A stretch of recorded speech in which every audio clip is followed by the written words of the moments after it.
السلام علیکم ورحمۃ اللہ وبرکاتہ۔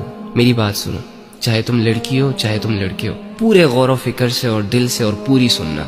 تمہارے دل میں بھی گلے شکوے ہیں نا کہ کوئی نہیں ہے تمہارا؟ کسے بتاؤں اپنے دل کے راز؟ یہ دنیا میرے ساتھ ایسا کیوں کر رہی ہے؟ یہ لوگ میرے ساتھ ایسا کیوں کر رہے ہیں؟ اور میں خود بھی کچھ کر کیوں نہیں پا رہا؟ آخر میں ایسا کیوں؟ جب انسان دنیا کی زندگی کو ہی سب کچھ سمجھ لیتا ہے نا، تو واللہ ہی وہ اس سٹیج پر چلا جاتا ہے کہ دنیا کی زندگی اسے سمجھ نہیں آتی۔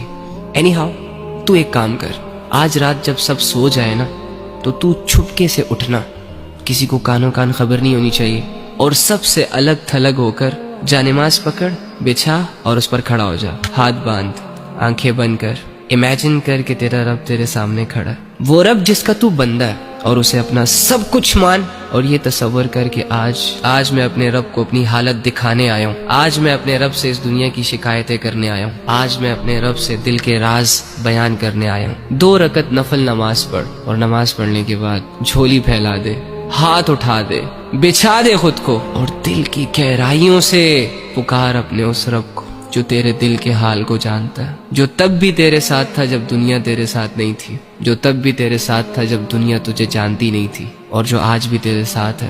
وہ اکیلا کافی ہے تجھے سنبھالنے کے لیے۔ اگر تو گر چکا ہے تو وہی تجھے اٹھا سکتا ہے۔ اس یقین، اس امید، اس تصور کے ساتھ اپنا حال دل اپنے رب کو سنا۔ ایک آنسو کا قطرہ نکل آیا نا، یا تیری آنکھیں صرف نم ہو گئی، یا چلو اگر تمہیں صرف اتنا احساس ہو گیا کہ میں اللہ کے سامنے بیٹھا ہوں، میں اللہ ہی سے بات کر رہا ہوں، یقین کر کے اٹھنا کہ تیرا رب تجھ سے راضی ہے۔ اللہ کے سامنے کھڑے وہی ہوتے ہیں جن کو اللہ کی ضرورت ہوتی ہے۔ تو اللہ کے بندو، آپ کے مسئلے کس نے حل کرنے ہیں؟ عاملوں نے؟ کالے جادو والوں نے؟ کس نے کرنے آپ کے مسئلے حل؟ اللہ نے کرنے ہیں نا۔ تو اللہ کہاں ہے؟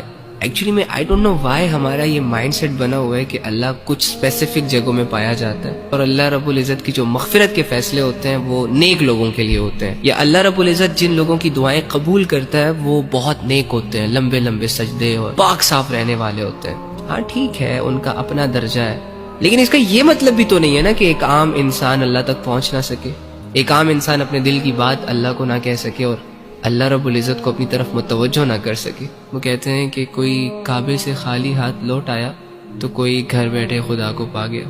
آپ کو نہیں لگتا کہ جو کمزور ہوتے ہیں، جو عام لوگ ہوتے ہیں، جو مظلوم اور فقیر قسم کے لوگ ہوتے ہیں، جو خالی ہاتھ ہوتے ہیں، معاشرے کو زیادہ تر ترس انہی لوگوں پر آتا ہے؟ تو اگر آپ اپنے آپ کو یہ مان بیٹھے ہیں کہ ہم گنہگار ہیں، ہم بدکار ہیں، تو دوسری جانب یہ بھی تو یقین کر سکتے ہیں نا کہ اللہ رب العزت آپ کی طرف زیادہ رجحان کرے گا۔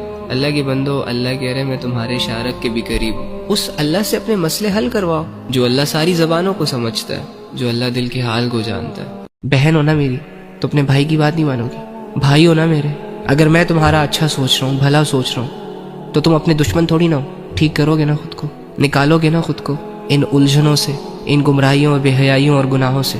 میں آپ لوگوں سے اللہ کے لیے محبت کرتا ہوں۔ مجھے نہیں پتا کہ آپ کہاں سے ہو، کیا کرتے ہو، نہ میں آپ کو جانتا ہوں نہ آپ مجھے جانتے ہو، بس یہ اللہ کی باتیں ہیں جنہوں نے ہمیں کنیکٹ کر کے رکھا ہوا ہے۔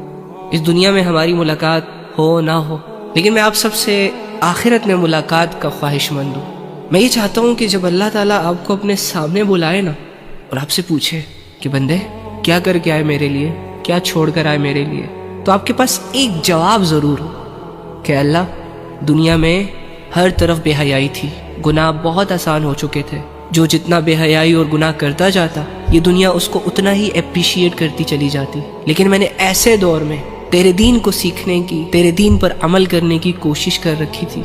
اللہ، میں نے آپ کو دیکھا نہیں تھا، آپ کے کسی پیغمبر سے ملا بھی نہیں تھا، لیکن جب سے مجھے یہ پتا چلا ہے کہ تو میرا رب ہے، اور مرنے کے بعد میری آپ سے ملاقات ہونی ہے، تو میں اس ملاقات کے شوق میں عبادتیں کرتا رہا، انتظار کرتا رہا۔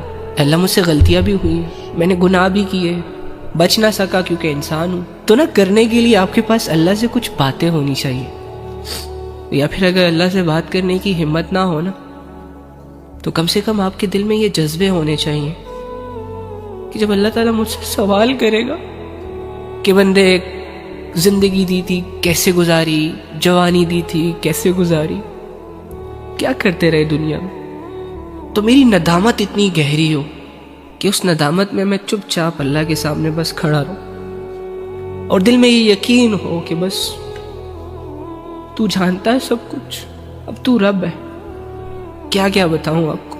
دیکھا تو ہوا آپ نے سب کچھ، جو کیا، کیوں کیا، جو کروایا گیا، اور آپ کے آنسو نکل آئے اس ندامت میں.